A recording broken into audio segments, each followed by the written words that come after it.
اللهم أنت ربي لا إله إلا أنت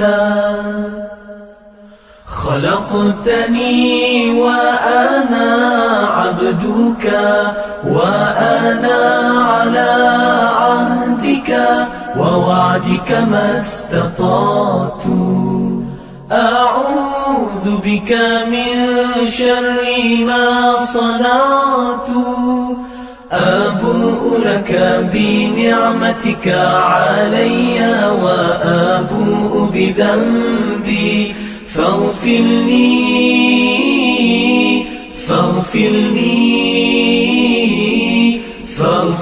لي فإنه لا يغفر الذنوب إلا أنت. Ya Allah, Engkau Tuhanku, tiada Tuhan selain Engkau. Engkau ciptakan aku dan aku hamba-Mu, dan aku berada dalam janji-Mu menurut kemampuanku. Aku berlindung denganmu daripada kejahatan yang kulakukan. Aku sedari nikmat-Mu kepadaku, dan ku sedari akan dosa-dosaku. Ampuni aku, ampuni aku, ampuni aku, kerana sesungguhnya tiada yang dapat mengampunkan dosa kecuali Engkau. Allahumma anta rabbi la ilaha illa anta خلقتني وأنا عبدك وأنا على عهدك ووعدك ما استطعت أعوذ بك من شر ما صنعت أبوء لك بنعمتك علي وأبوء بذنبي فاغفر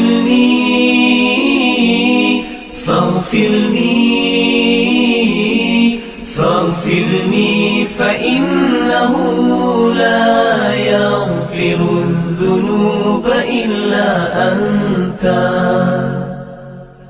Ya Allah, Engkau Tuhanku, tiada Tuhan selain Engkau. Engkau ciptakan aku dan aku hamba-Mu, dan aku berada dalam janji-Mu menurut kemampuanku. Aku berlindung denganmu daripada kejahatan yang kulakukan. Aku sedari nikmat-Mu kepadaku, dan ku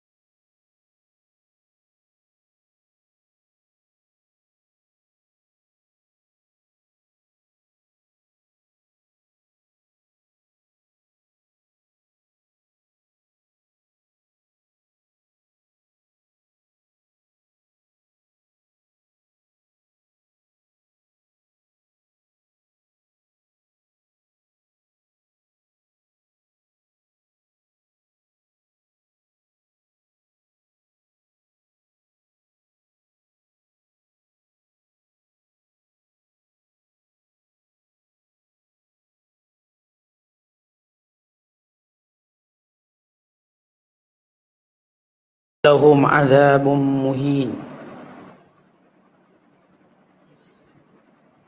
ما كان الله ليذر المؤمنين على ما أنتم عليه حتى يميز الخبيث من الطيب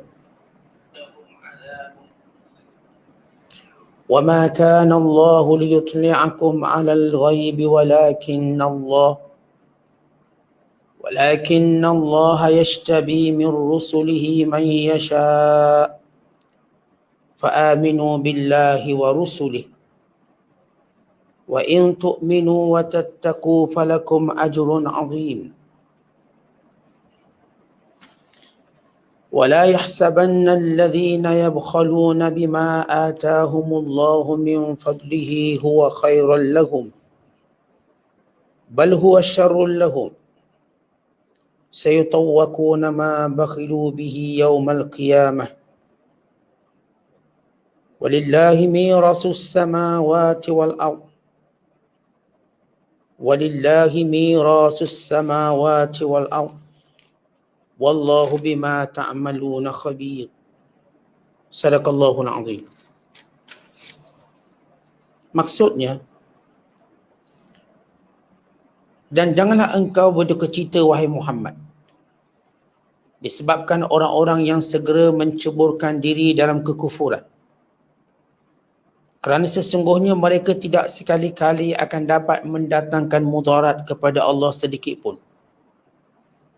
Allah menetapkan tidak memberi kepada mereka balasan baik syurga pada hari akhirat kelak. Dan mereka pula beroleh azab seksa yang amat besar. Sesungguhnya orang-orang yang memilih kufur dengan meninggalkan iman, tidak sekali-kali mereka akan dapat mendatangkan mudarat kepada Allah sedikit pun.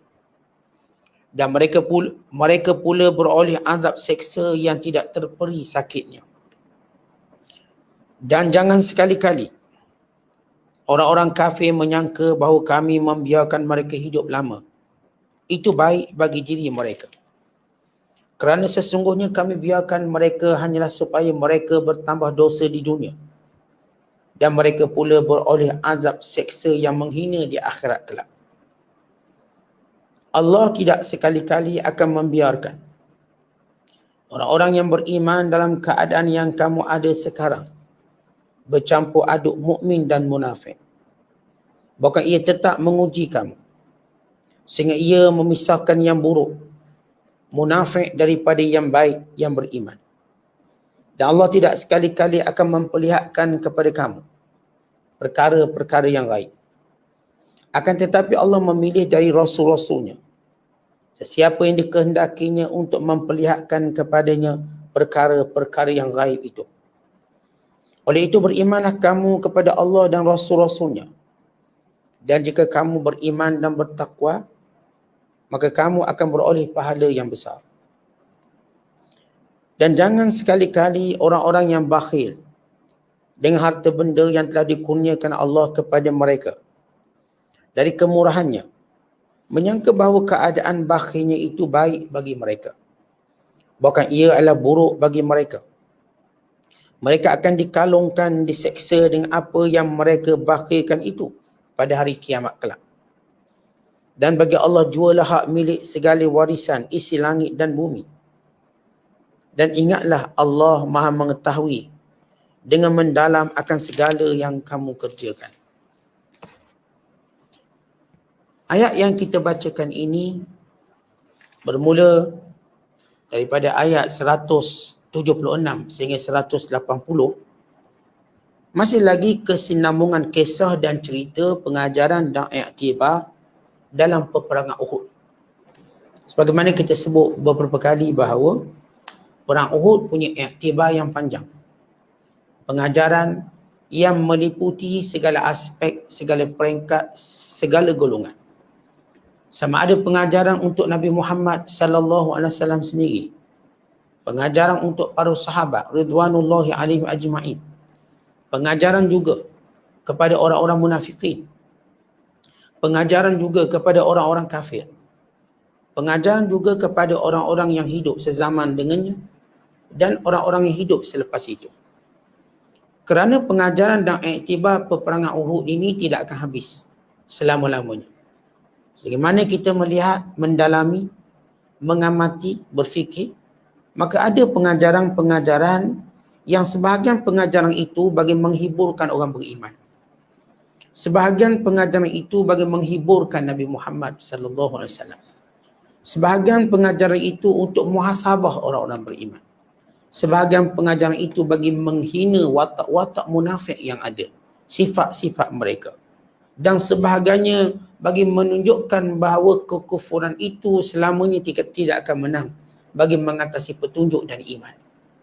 Maka Allah Ta'ala menyebut dalam ayat yang kita bacakan pada malam ini, 176, dengan firman-Nya, وَلَا يَحْزُنْكَ الَّذِينَ يُسَارِعُونَ فِي الْكُفْرِ. Dan janganlah mendukacitakan kamu, wahai Muhammad, golongan dan orang-orang yang bersegera kepada kekufuran, yang menyokong kekufuran, yang percaya kepada segala viral, segala provokasi, segala ancaman orang-orang kafir. Kerana semuanya itu, innahum lan yadurrullaha syai'a, tidak memberi sedikit pun mudarat kepada Allah Subhanahu wa taala. Tidak memberi mudarat sesuatu pun kepada takdir yang Allah Taala takdirkan. Dan juga kesudahan yang baik bagi orang beriman. Ya, kadang-kala kita lihat bahawa isyaat maknanya ialah kata-kata orang kafir lebih dipegang, lebih dipercayai. Kekuatan mereka lebih dibanggai, bukan lebih menjadi sandaran. Ini yang berlaku kepada sebahagian golongan kelompok yang lemah iman. Sama ada mereka itu orang munafik atau yang jahil dan lemah iman tentang dalam mengetahui tentang kebenaran itu bagaimana berakhir, kebatilan bagaimana kesudahannya. Maka mereka ini, tuan-tuan, lebih percaya kepada provokasi orang kafir. Mereka lebih percaya kepada isyaat, segala sebaran-sebaran, segala da'iyah orang kafir. Maka ini menyebabkan Nabi SAW berduka cita. Kalau semalam kita cerita tentang Badar Sughra, atau disebut sebagai Hamra al-Asad, di mana bila orang-orang musyrikin Mekah yang hendak keluar kembali berperang di tempat namanya Badar untuk menebus kembali kekalahan mereka dalam perang Badar yang pertama, mereka nak ulang perang Badar yang kedua yang disebut sebagai Badar Sughra. Lalu mereka telah menghantar Nu'aim bin Mas'ud menanamkan ketakutan kepada sebahagian orang beriman. Dan akhirnya sebahagian mereka percaya. Sehingga Nabi SAW hanya mampu keluar dengan 70 orang sahabat yang tidak terpengaruh. Nabi sedih dengan apa yang berlaku. Isyaat, sebaran, provokasi, da'iyah dan juga perang saraf yang dilaksanakan oleh orang musyrikin Mekah berjaya menjadikan sebahagian orang Islam lemah. Dan berjaya menjadikan orang-orang munafik mempermain-mainkan orang Islam. Dan orang-orang Yahudi terus menunggu kelemahan-kelemahan orang Islam. Maka Allah hiburkan. Ayat ini hiburan kepada baginda sallallahu alaihi wasallam. Wala yahzunka alladhina yusari'una fil kufr. Wahai Muhammad sallallahu alaihi wasallam, jangan kamu berduka cita dengan orang-orang yang cenderung kepada orang kafir, yang bersegera kepada orang kafir, yang percaya pada orang kafir. Jangan kamu berduka cita. Innahum lan yadurrullaha syai'a. Mereka tak beri mudarat sedikit pun pada Islam, kepada Allah Subhanahu wa taala, bukan kepada kamu wahai Muhammad. Yuridullah, Allah berkehendak, alla yaj'al lahum hazzan fil akhirah, supaya mereka golongan yang mempercayai ini tak akan ada lagi bahagian di hari akhirat kelak. Walahum adzabun azim, dan bagi mereka azab yang pedih, yang dahsyat. Berhubung ayat 176 yang kita bacakan ini, para ulama menceritakan yang kita sebutkan tadi, bagaimana da'iyah orang-orang kafir untuk melemahkan semangat orang Islam. Ia bermula daripada medan perang Badar lagi dengan berkata Muhammad sudah mati, Islam sudah kalah. Sehinggalah da'iyah itu berlaku selepas tamat peperangan. Maka Allah ajar Nabi SAW sentiasa tetap dengan pendirian, sentiasa berani. Kemudian Allah menyebut, innal ladzina ishtarawul kufra bil iman, orang-orang yang membeli kekufuran dengan menjual imannya kepada Allah, lan yadurrullaha syai'a, maka ia tidak memberi apa-apa kesan kepada Allah. Walahum azabun alim, bagi mereka azab yang pedih. Baik, Allah menyebut tentang beberapa golongan yang dianggap golongan-golongan yang rugi. Kita tahu dalam munasabah ayat ini, bila orang-orang musyrik Mekah berjaya mengalahkan orang Islam dan mencederakan ramai pejuang-pejuang Islam, maka orang munafik mengambil kesempatan tadi memanipulasikan kisah ataupun kejadian tadi. Lalu mereka berkata, kalau Muhammad itu Nabi, Nabi tak akan dikalahkan. Kalau Muhammad itu Nabi, dia cuma orang yang inginkan jawatan. Barangkali dia menang, barangkali dia kalah. Ucapan-ungkapan orang munafik bagi meragukan sebahagian orang Islam, bagi mengembirakan mereka orang-orang munafik. Maka Nabi mendengar perkataan itu, percakapan itu, Nabi bersedih dengan tuduhan-tuduhan tersebut. Maka turun ayat ini mengembirakan Nabi SAW, sebagaimana Allah pernah mengembirakan Rasulullah dalam peristiwa Isra Mi'raj. Kemudian Allah Ta'ala menceritakan dalam ayat yang lain, wala yahzunka qawluhum, wahai Muhammad, kata-kata mereka jangan menjadikan kamu bersedih dan berduka cita. Innal izzata lillahi jami'a, kerana kemuliaan itu milik Allah. Kalaupun kamu kalah sekarang, kemuliaan mutlak itu milik Allah. Mereka menang dalam keadaan mereka tak mulia. Biasanya tuan-tuan, orang menang dia mulia, dia gah, hebat. Sebagaimana orang Islam menang dalam perang Badar dengan jumlah tentera yang sedikit, dengan persenjataan yang kurang, menang. Maka musyrikin Mekah pula, apa yang mereka nak gah dengan kejayaan mereka?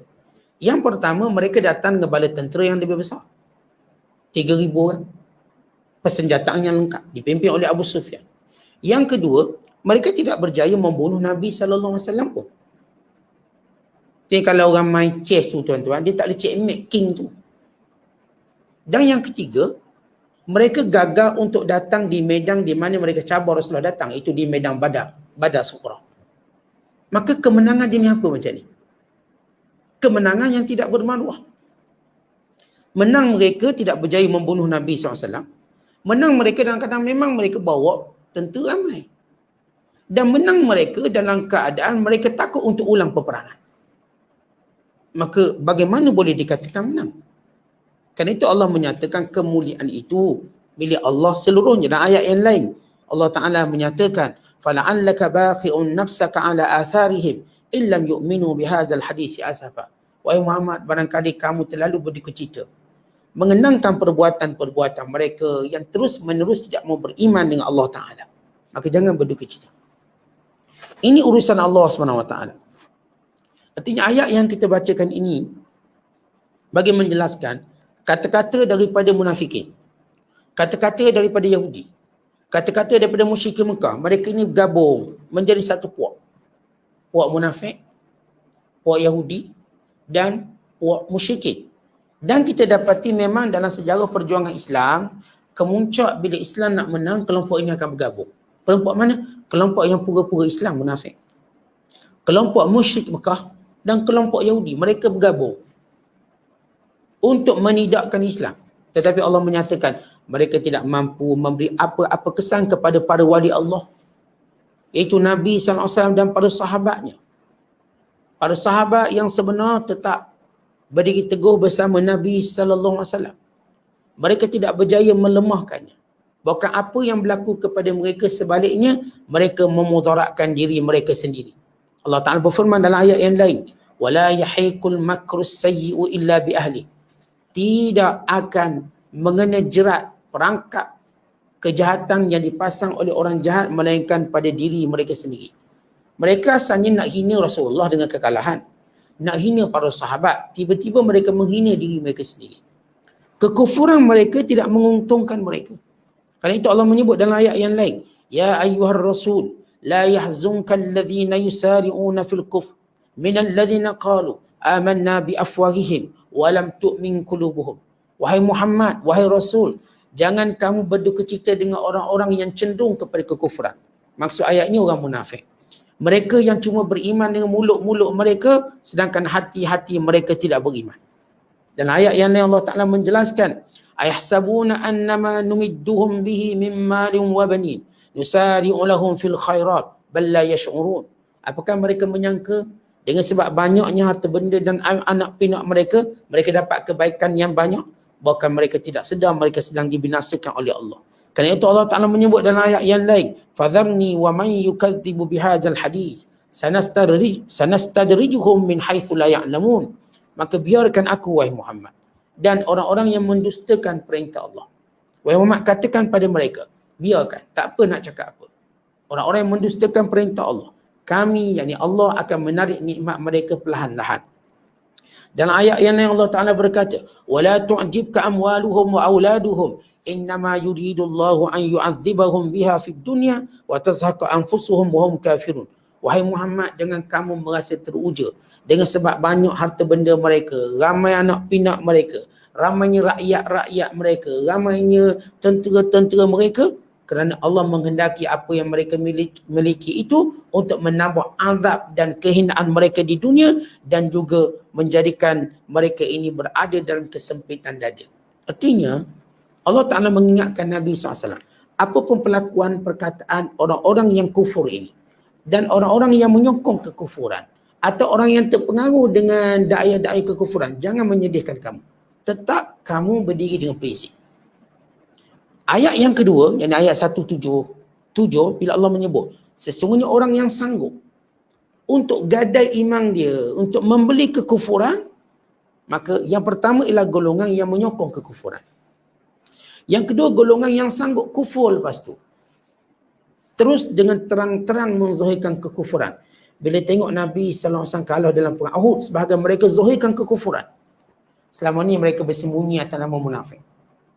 Lalu Allah kata, yang jelas menunjukkan kekufuran dan sanggup membuang keimanan, maka bagi mereka yang menunggu mereka ialah azab Allah yang pedih. Kemudian Allah menyebut, wala yahsabanna alladhina kafaru.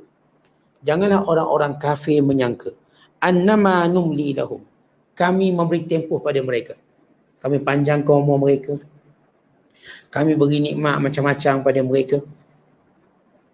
Khairul li anfusihim, jangan menyangka ia baik untuk mereka. Innama numli lahum, kami sengajakan tempohkan masa waktu mereka, panjangkan umur dan usia mereka, liyazdadu isma, supaya mereka mengumpulkan dosa lebih banyak, supaya kena azab lebih teruk. Jangan orang kafir menyangka dengan umur yang panjang tadi, dengan segala nikmat yang ada, mereka ini akan bersenang lenang di dunia. Allah panjangkan, Allah tempohkan, Allah beri peluang untuk mereka terus melakukan dosa. Supaya mereka ini, kata Allah, walahum azabun muhin, mereka mendapat azab yang menghina.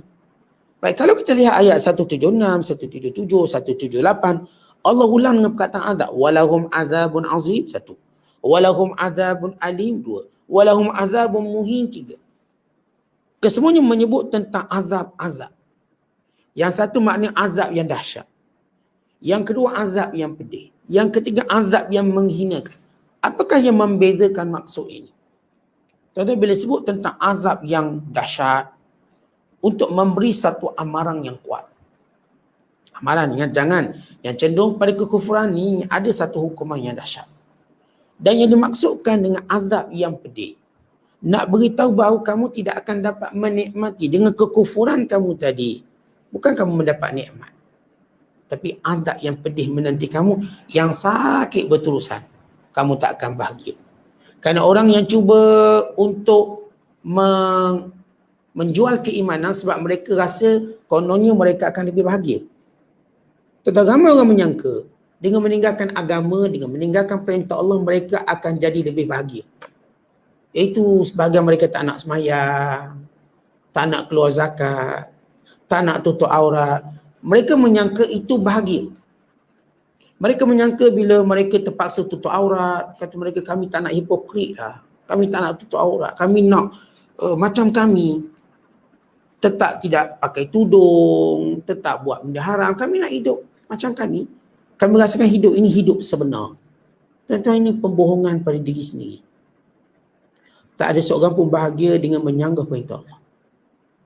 Yang menyanggah perintah Allah, walau kita nampak dia acah-acah bahagia, mereka berada dalam keadaan azab pedih menanti mereka. Bahkan di dunia lagi mereka sudah rasa kesempitan itu. Sebab itu tuan-tuan jangan terpedaya tertipu dengan orang konongnya menanggalkan pakaian syariat, menanggalkan hukum hakam dalam hidup mereka. Konongnya bebas, freedom, independent, dengan maksud mereka benar-benar bahagia. Mereka benar-benar bebas. Tidak. Mereka berada dalam kesempitan mereka. Mereka dengan bangganya kata, aku tak semayang, buat apa semayang, zaman sekarang zaman orang tak semayang. Kita menyangka mereka bahagia dengan ucapan itu, mereka tidak bahagia. Mereka dengan bangga sombong meninggalkan perintah Allah, jangan menyangka mereka bahagia. Kerana itu Allah menyebut perkataan azabun alim, azab pedih. Pedih nanti, bukan bahagia. Manakala pada ayat yang ketiga bila Allah menyebut azab yang menghina. Kerana orang kafir menyangka bahawa dengan umur panjang mereka jadi mulia. Dengan anak pinak yang ramai mereka jadi hebat. Dengan harta bertimbung, melimpah ruah, mereka jadi agung. Maka kata Allah tidak. Azab yang menghina menanti kamu. Nanti umur tua kamu menghina kamu. Nanti anak pinak kamu menghina kamu. Nanti harta benda kamu menghina kamu. Kerana manusia cuba cari kemuliaan dengan umur yang panjang. Manusia cuba cari kemuliaan dengan harta yang banyak. Manusia cuba cari kemuliaan dengan anak pinak yang ramai. Kesemuanya itu akan bertukar menjadi penghinaan. Tuan-tuan, bila sampai umur panjang, mana mulianya umur panjang? Dah tua reta, dah bongkok, dah nyanyuk, mana mulia kat mana? Akhirnya dia hantar rumah orang tua. Dihina di situ. Dan bila harta, bila anak pinak banyak pula. Tuan-tuan, anak-anak pinak, bila kita tua, apa nilai kita orang tua? Ya, anak-anak yang tahu hukum hakam, memang dia akan muliakan orang tua. Tapi anak-anak tak tahu hukum hakam, dosa pahala, derhaka pada mak ayah, dia pun tak tahu dosa pahala ni. Sebab mak ayah dia pun tak fikir dosa pahala dalam mendidik dia. Akhirnya mana kesudahan mak ayah yang tua ni? Dibuang, dipinggirkan, mungkin dipukul, dianiaya. Bila satu video yang tersebar, itu yang berlaku kepada di China. Mak ayah tua dipukul oleh anak dan menantu. Pukul. Anak menantu pakat pukul ni. Pasal menyusah pula.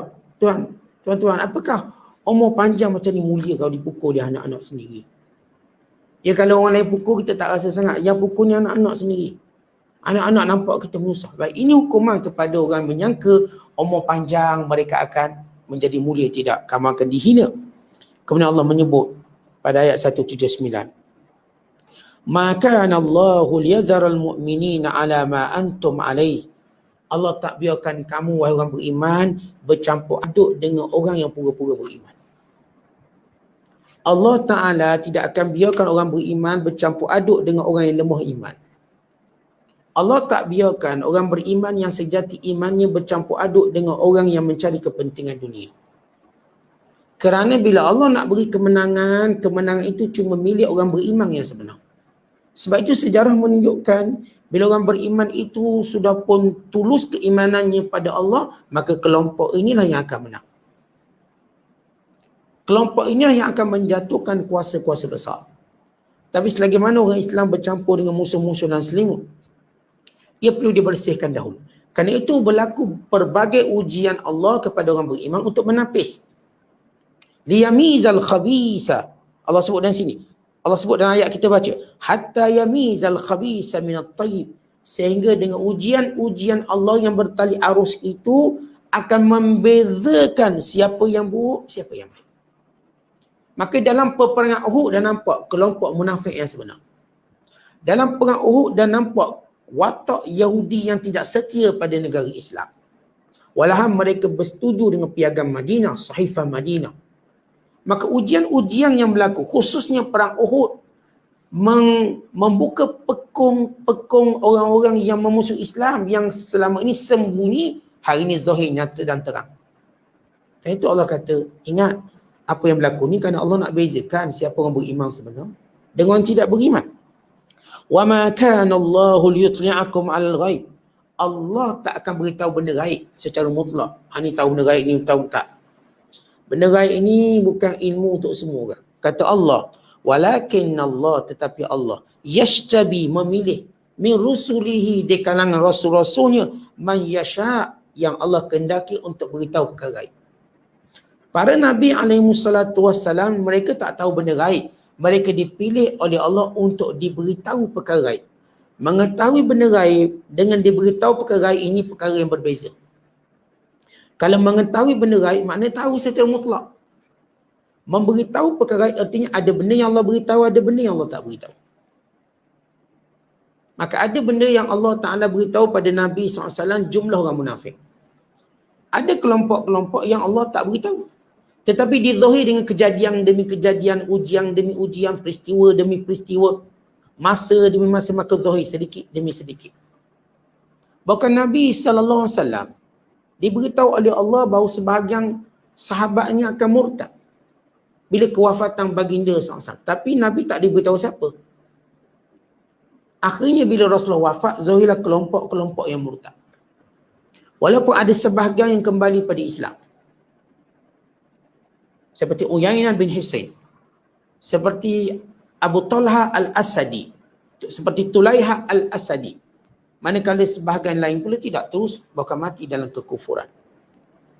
Maka semua ini menunjukkan baginda SAW tidaklah mengetahui perkara gaib, tetapi diberitahu sebahagian perkara gaib. Kemudian Allah Ta'ala menyatakan, fa'aminu billahi wa rusulih. Maka berimanlah kepada Allah dan Rasulnya. Wa in tu'minu, kalau kamu beriman dengan sebenar-benar, wa tattaqu, dan bertakwa kepada Allah, falakum ajrun azim, bagi kamu pahala yang besar. Baik, ayat 179 yang kita bacakan tadi, yang kita syarahkan tadi, kata para ulama tafsir, Nabi SAW pernah bersabda. Nabi kata apa? Akan dibentangkan ke atasku, kata Rasulullah, uridat alayya ummati fi suwariha, umatku nanti akan dibentangkan seluruh perbuatan-perbuatan mereka sebagaimana dibentangkan kepada Adam. Wa ulimtu, dan aku akan diberitahu, man yu'minu bi, siapa yang beriman denganku dengan sebenar, wa man yakfur, dan siapa yang kufur. Maka bila Rasulullah cakap gitu, sebab tuan-tuan dalam peristiwa Isra Mi'raj, kita tahu bila Rasulullah naik ke langit pertama, Nabi jumpa Adam. Maka Adam AS bila dipandang ke kanan, dia senyum. Bila pandang ke kiri, maka dia sedih. Lalu baginda SAW tanya pada Jibril, kenapa begitu? Kata Jibril AS, di kanan itu amalan-amalan anak cucu dia yang baik. Lalu Adam gembira. Di sebelah kiri pula amalan-amalan dia jahat. Amalan-amalan anak cucunya yang jahat. Maka Nabi Adam bersedih. Lalu kata Nabi SAW, sebagaimana Adam ditunjukkan begitu, aku juga ditunjukkan tentang amalan-amalan umat aku yang baik-baik. Yang buruk-buruk pun aku ditunjuk. Dan aku tahu siapa beriman, siapa kufur. Nantilah. Lalu orang munafik kata, sambil mempermainkan Nabi SAW, yaz'umu Muhammadun annahu ya'lam man yu'minu bihi wa man yakfur wa nahnu ma'ahu wa lam ya'rifuna. Nabi Muhammad ni dia kata, dia tahu siapa beriman, siapa kufur. Mereka berkata, Muhammad ni tak tahu pun kita kufur walau kita duduk dengan dia, semayang dengan dia. Muhammad tak tahu pun. Kata orang munafik. Mereka menyangka dengan keyakinan sepenuhnya, kerahsiaan mereka tidak bocor. Bahawa Nabi Muhammad SAW tak tahu mereka munafik. Sebab mereka semayang belakang Rasulullah. Mereka berada di Masjid Nabawi. Mereka pun pergi perang walau tarik diri. Bahkan sebagian mereka turut berperang walau tak bersungguh berperang. Cuma banyak merungut dan berprovokasi. Lalu orang munafik kata, Muhammad kata nanti amalan umat dia semua dia tahu. Kita ni yang kufur pun dia tak tahu. Macam mana? Maka Allah Ta'ala turunkan ayat ini. Allah Ta'ala turunkan dengan firman-Nya, maka Allahu liyadharal mu'minin. Allah akan bongkarkan satu persatu. Munafik, memanglah kamu sangka Nabi Muhammad tak tahu. Tapi dengan kejadian demi kejadian, peristiwa demi peristiwa, akan terbongkar sifat kamu satu persatu. Cukup bermula daripada solat. Orang munafik, tuan-tuan, solat yang paling payah mereka nak jemaah isyak dengan subuh. Maka di situ tahu sekelompok. Kemudian orang munafik pula bila sembahyang malas mereka. Wa idza qamu ila salat qamu kusala. Kalau nak bangun sembahyang nampak malas. Arti orang iqamah habis dia tak bangun lagi. Ini jenis imam rokok baru nak rokok. Nampak sifat. Dan Allah sebut sifat mereka lagi. Wala yadhkurunallaha illa qalila. Mereka tak ingat Allah banyak-banyak. Allah sebut lagi dalam kejadian yang lain, mereka banyak wasangka pada orang beriman. Allah Ta'ala sebut lagi kejadian-kejadian lain. Maka dalam proses-proses itu, Allah akan zahirkan satu persatu. Ya Allah boleh je beritahu semua orang munafik. Dan Nabi SAW telah diberitahu sejumlah orang munafik. Walaupun Rasul tak diberitahu semua, sejumlah besar mereka, khususnya pimpinan-pimpinan mereka, diketahui oleh baginda SAW. Tetapi bagi orang beriman yang lain, Nabi tak beritahu. Bagi orang beriman yang lain, Allah tak beritahu. Allah cuma beritahu kepada orang beriman yang lain melalui kejadian-kejadian. Macam juga kita, tuan-tuan. Kita kenal tak orang munafik? Tak kenal. Kita tak boleh kata fulang bin fulang munafik. Tetapi bila melalui kejadian demi kejadian, kita pun nampak. Waktu semua orang bela Islam, dia hina Islam. Waktu orang semua bergabung tenaga untuk memenangkan Islam, dia sokong orang kafir. Waktu kita, tuan-tuan, bersungguh-sungguh ingin menegakkan hukum hakam Allah, dia menghina hukum hakam Allah. Maka kita meletak watak-watak munafik. Ya, kita tak kata direct dia munafik lagi. Tapi watak-watak itu sudah ada. Dan waktu mana berlaku peperangan, lalu kita melihat dia menyembelahi siapa. Maka waktu itulah terselah dengan terang dan jelas. Kerana itu Allah tak akan beritahu selepuk sekaligus mereka. Tapi Allah jadikan kejadian demi kejadian bagi menapis mereka. Bukan sebenarnya Allah dengan rahmat dan kasih sayang beri peluang kepada sebagian munafik ini taubat. Sebab itu diceritakan bahawa sebagian orang munafik zaman Nabi SAW bertaubat. Khususnya selepas kematian Abdullah bin Ubay bin Salul. Ini pemimpin utama mereka. Sebagian mereka insaf, bertaubat dan ikut Nabi dengan sebenar. Sebab itu Rasulullah SAW tak nak dedahkan. Sebab nanti kalau mereka bertaubat, sebahagian mereka tak kata, ni dulu munafik ni. Maka Nabi tak nak ada andaian begitu. Sebab kita, tuan-tuan, kalau ada jalan untuk wasangka baik pada saudara kita, sila wasangka baik. Kan itu lebih baik kita tak tahu kesalahan orang berbanding kita tahu. Sebab nanti kalau dia insaf, dia taubat, kita masih ungkit kesalahan lama dia. Kembali pada ayat kita, kemudian Allah kata, وَلَا يَحْسَبَنَّ الَّذِينَ يَبْخَلُونَ بِمَا آتَاهُمُ اللَّهُ مِنْ فَضْلِهِ. Jangan kamu menyangka orang-orang yang bakhil, yang kedekut dengan apa yang Allah berikan kepada mereka daripada kurnia Allah. Huwa khairul lahum. Dengan kedekut itu bagus untuk mereka. Bal huwa syarrul lahum. Bahkan ia adalah perbuatan yang jahat, yang buruk, yang akibatnya dahsyat kepada mereka. Sayutawwaquna ma bakhilu bihi yaumil qiyamah. Harta yang mereka kedekutkan, yang mereka tidak mau keluar zakat, yang mereka tidak mau infakkan, akan dibelik pada leher mereka pada hari kiamat kelak. Walillah, dan ketahuilah, bagi Allah seluruh kekayaan langit dan bumi. Allah mengetahui apa yang kamu lakukan. Berhubung dengan ayat 180, kata ulama tafsir, ayat ini turun kepada kelompok-kelompok yang tidak mau membayar zakat. Setengah ulama seperti Abdullah bin Abbas berkata, ayat ini turun kepada pendeta Yahudi yang mereka ini kedekut untuk menceritakan sifat Nabi Muhammad sallallahu alaihi wasallam. Kata Abdullah bin Abbas, maksud kedekut di sini ialah menyembunyikan ilmu sebenar. Kata kita kalau dalam bahasa mudah sebut kedekut ni orang yang tak mau keluarkan harta dia. Tapi dengan makna yang lebih dalam, artinya orang yang tidak mau mengeluarkan suara kebenarannya. Merujuk kepada orang Yahudi yang cuba menyembunyikan kerasulan Nabi Muhammad SAW. Baik apapun bentuk penafsiran, ia merujuk kepada sifat kedekut yang disebut keburukannya oleh Allah Ta'ala. Baik, bila Allah kata jangan orang-orang yang kedekut menyangka. Baik, kita ada perkataan bukhlun, kita ada perkataan syuhun dalam bahasa Arab. Bukhlun artinya bakhil dengan apa yang dia ada. Syuhun juga makna kedekut juga. Syuhun artinya orang yang kedekut dengan apa yang dia ada, bukan dia nak ambil yang orang lain punya pula. Wah, itu lagi tu syuhun.